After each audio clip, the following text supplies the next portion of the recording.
This is the amazing true story of a group of Cuban exiles, trained and armed by the United States government, prepared for a mission shrouded in secrecy.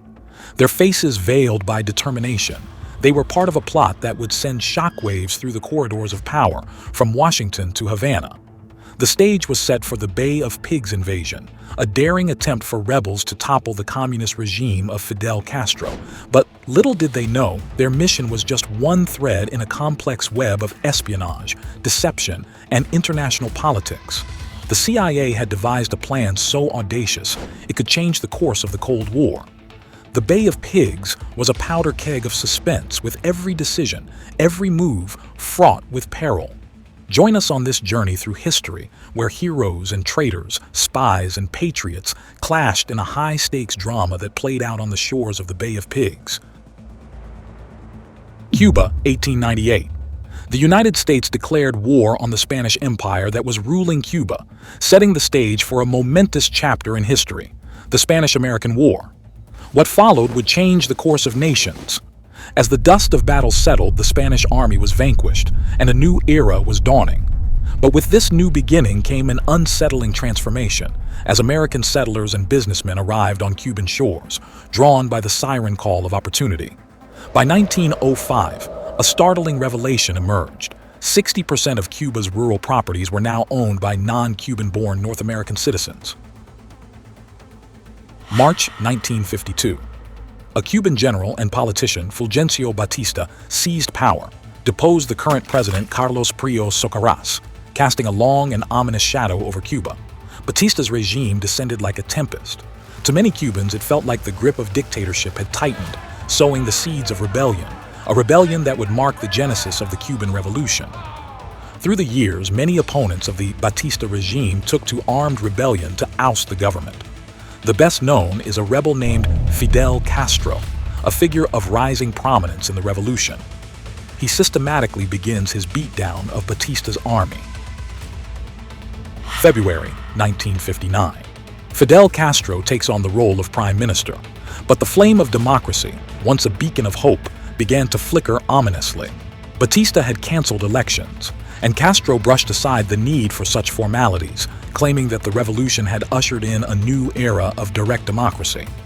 It was a bold assertion, but beyond the rhetoric, a startling revelation emerged. The U.S. Secretary of State made a chilling proclamation, a declaration that Cuba was embracing a communist model. With the revolution's triumphant echoes still ringing, Fidel Castro set the stage for a dark and ruthless chapter. Trials were held for figures linked to the old regime, leading to a relentless wave of executions. Critics cried foul, denouncing these trials as mere vendettas, driven by revenge rather than justice. July 1959. Huber Matos, a Cuban army commander, resigns and is swiftly imprisoned along with 15 of his officers by Castro for concealing secrets about a coalition of counter-revolutionists being organized by the CIA. This marked a turning point where Castro was beginning to exert more personal control over the new government in Cuba. March 1960. In the clandestine halls of power, a sinister plot began to unfurl.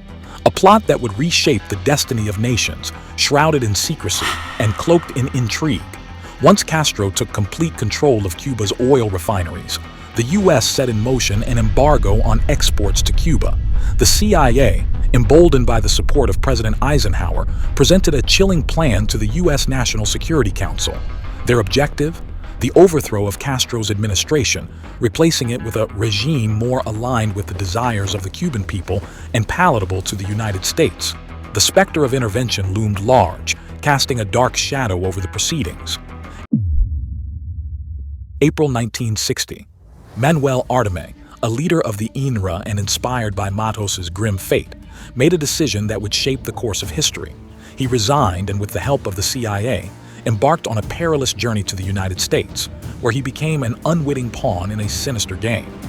Teaming up with Jerry Droller, he played a pivotal role in recruiting Cuban exiles for covert actions against the Cuban government. The exiled group named themselves Brigade 2506. The initial phases of assessment and training unfolded on Ucepa Island that the CIA secretly leased. These recruits were initially told that the funding for their training came from an anonymous Cuban millionaire, But it didn't take long for them to unravel the true origins of this support as Dr. Manuel Artime assumed a pivotal leadership role. In order to bolster their naval capabilities, the CIA embarked on the procurement of 5 cargo ships from the Cuban-owned, Miami-based Garcia Line. This strategic move allowed for plausible deniability, in accordance with the State Department's insistence that no U.S. ship should be directly implicated in the impending operation. A powerful propaganda offensive would be unleashed, poisoning the hearts and minds of the Cuban populace. The CIA devised various creative methods as part of their efforts to assassinate Fidel Castro: poison pills, an exploding seashell, and a planned gift of a diving suit contaminated with toxins. More traditional ways of assassinating Castro were also planned, such as elimination via high-powered rifles with telescopic sights. August 1960. The CIA contacts the Cosa Nostra in Chicago with the intention to draft an assassination plan for Fidel Castro. In exchange, if the operation were a success and a pro-US government were restored in Cuba, the CIA agreed that the mafia would get their monopoly on gaming, prostitution, and drugs. November 1960. In the U.S. presidential election, Cuba played a significant role, with both candidates pledging to address communism. Kennedy criticized Nixon and the Eisenhower administration for the perceived flourishing of communism in close proximity to the U.S. Nixon faced defeat, believing Cuba's prominence contributed to his loss, and Kennedy inherited the complex issue of Cuba after winning the election. There was a big difference between the CIA's proposal to overthrow Castro that was brought to Kennedy and the program Eisenhower previously approved.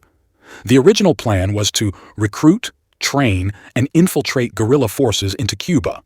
That had evolved into an overt assault-type amphibious landing of almost 1,500 combat troops.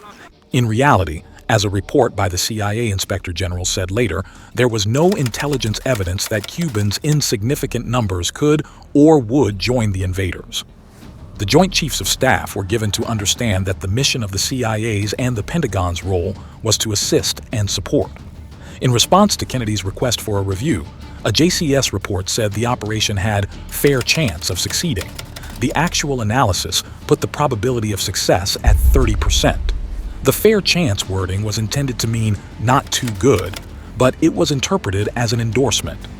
The report also said that with complete surprise and complete air supremacy, and no Castro airplanes left at all, the brigade might last up to 4 days on the ground.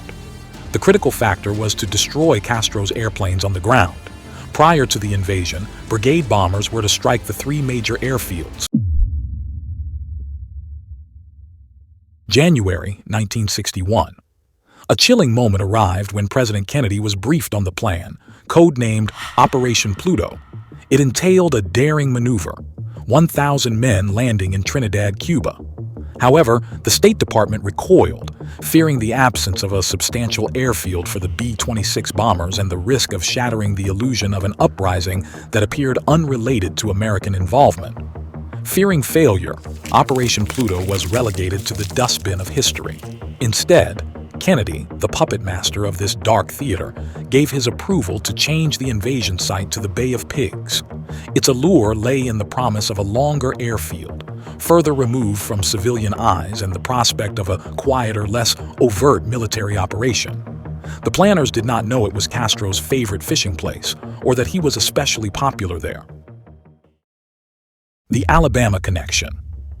A CIA representative went to Birmingham, Alabama to talk to Brigadier General G. Reed Doster of the 117th Tactical Reconnaissance Wing of the Alabama Air National Guard. The 117th was the last USAF unit to fly the B-26 before they were retired from service in 1957. Doster agreed to recruit volunteers to be advisors to the Cubans, fly some transport missions, and maintain the airplanes. They would wear civilian clothing and carry an ID with fake names. Strict secrecy was to apply, and the participants could not even tell their families what they were doing. In the shadows of impending doom, Cuban security officials held a grim knowledge, a secret whispered in hushed tones among the brigade members. A storm was brewing, and the invasion was imminent. Senior KGB agents had passed on their ominous warnings to the Cuban government. The eerie anticipation hung heavy in the air. Yet, the general Cuban populace remained oblivious. It was a vulnerability the United States exploited with ruthless precision. They used radio transmissions that cast a web of propaganda through Cuban airwaves that were broadcasted through the sinister frequencies of a CIA-funded pirate radio station named Radio Swan. A shroud of deceit settled over the island nation. April 14th. The invasion fleet, shrouded in secrecy, departed from Puerto Cabezas, Nicaragua, under the cloak of night, its mission hidden beneath layers of deception. A diversionary landing was planned near Baracoa, Oriente Province, with about 164 Cuban exiles and several Navy destroyers stationed offshore near Guantanamo Bay. The CIA originally requested for sonic booms over Havana to try to break all the windows in town. It was a form of psychological warfare to create confusion and have it be a distraction to Castro. The request was denied, however, since officials thought such a tactic would be too obvious a sign of involvement by the United States. April 15th. In the murky depths of deception, the CIA's web of lies continued to unravel. A sinister symphony erupted in the Cuban skies as Operation Puma was underway.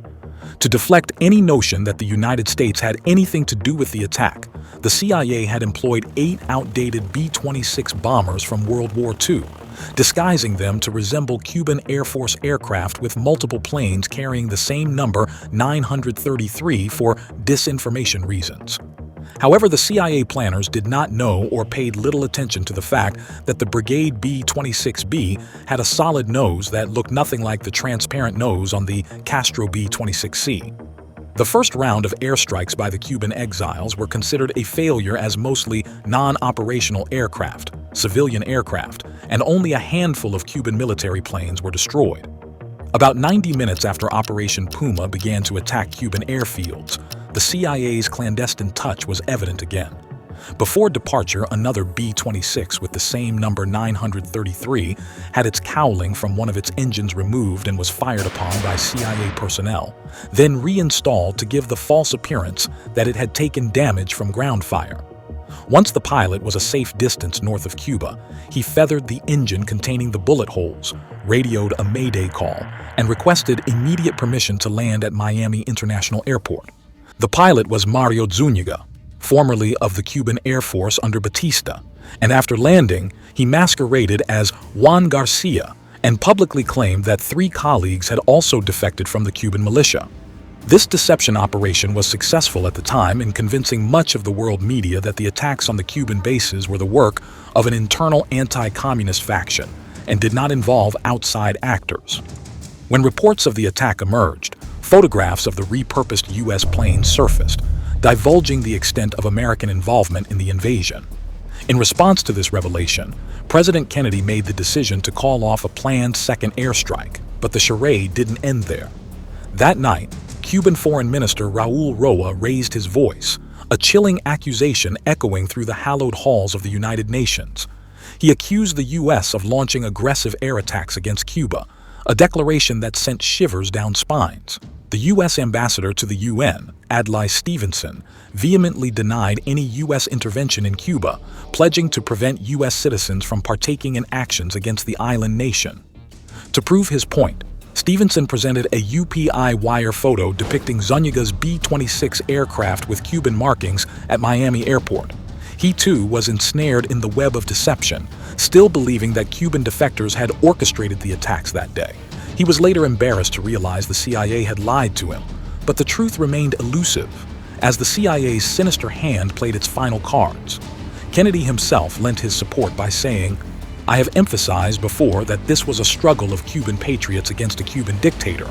While we could not be expected to hide our sympathies, we made it repeatedly clear that the armed forces of this country would not intervene in any way." April 16th. President Kennedy, late in the day, ordered the cancellation of further airfield strikes initially scheduled for the dawn of April 17th. This decision aimed to create a semblance of plausible deniability regarding direct U.S. involvement in the events unfolding in Cuba. April 17th. Over the next 24 hours, Castro ordered roughly 20,000 troops to advance toward the beach, and the Cuban Air Force continued to control the skies. April 19th. President Kennedy authorized an air umbrella at dawn. 6 unmarked American fighter planes took off to help defend the brigade's B-26 aircraft. But the planes arrived an hour late, most likely confused by the change in time zones between Nicaragua and Cuba. They were shot down by the Cubans, and the invasion was crushed later that day. Between the harrowing months of April and October in 1961, a somber procession of executions unfolded in the aftermath of the invasion. As the Cuban Revolution raged on, the toll of the fallen became painfully clear. 67 Cuban exiles had met their fate in the crucible of battle, with an additional 10 facing execution by firing squad, including 2 CIA-hired U.S.-born citizens. A grim toll indeed. The Cuban armed forces, too, bore the scars of conflict, with 176 brave souls falling in the line of duty, their sacrifices etched into history's annals. The Cuban militia, resolute in their defense of the homeland, paid a steep price. It is believed that around 2,000 militiamen were grievously wounded or met their end amidst the relentless fury of the battlefield.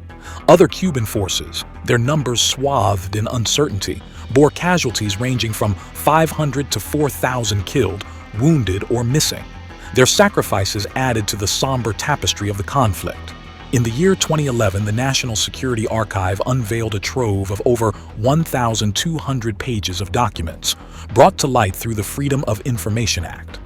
Among these revelations lay accounts of incidents of friendly fire. Some B-26 bombers had been outfitted by the CIA to appear as Cuban aircraft, but amidst the chaos, not all heeded the warning, and tragedy befell a few. CIA operative Grayston Lynch recounted the haunting dilemma. They couldn't distinguish them from the Castro plane. Approximately 1,202 members of Brigade 2506 faced capture, their dreams of victory shattered. Tragically, in a cruel twist of fate, 9 found themselves ensnared in the relentless grip of their captors. They succumbed to asphyxiation in an airtight truck container during their somber transfer to the heart of Havana. May of 1961 brought a tantalizing proposal from Castro, an offer to exchange the surviving brigade prisoners for 500 large farm tractors. In a later twist, the proposal evolved into a demand for $28 million. On the 21st of December 1962, Castro and James B. Donovan, a U.S. lawyer aided by Milan C. Miskovsky, a CIA legal officer, signed an agreement to exchange 1,113 prisoners for $53 million in food and medicine, sourced from private donations and from companies expecting tax concessions. The ill-fated invasion of Cuba by the United States in 1961 would prove to be a pivotal setback for the Cuban Revolution. This military debacle not only caused embarrassment to the Kennedy administration, but also instilled a profound sense of caution in Fidel Castro, who now harbored deep suspicions about any future U.S. interventions in Cuba. Kennedy himself, in a candid admission, confided to Khrushchev that the Bay of Pigs invasion had been a grievous error in judgment. The Bay of Pigs invasion and its tumultuous aftermath stirred feelings of trepidation within the U.S. The United States had already imposed sanctions on Cuba before the invasion, notably slashing its sugar import quota. Yet, this was just the beginning. The Kennedy administration mulled over the idea of a complete embargo, a move that would receive authorization 5 months later.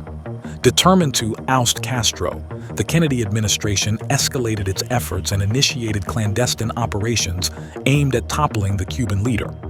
President Kennedy persuaded his brother, Robert F. Kennedy, to establish Operation Mongoose, a covert initiative squarely focused on overthrowing Castro. These events marked a turning point as the U.S. adopted a more aggressive stance in its quest to unseat the Cuban leader. In 1960, a mere 3% of Americans supported military action against Fidel Castro.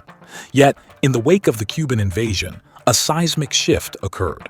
A remarkable 61% of Americans approved of the action, while 15% voiced their disapproval and 24% remained unsure.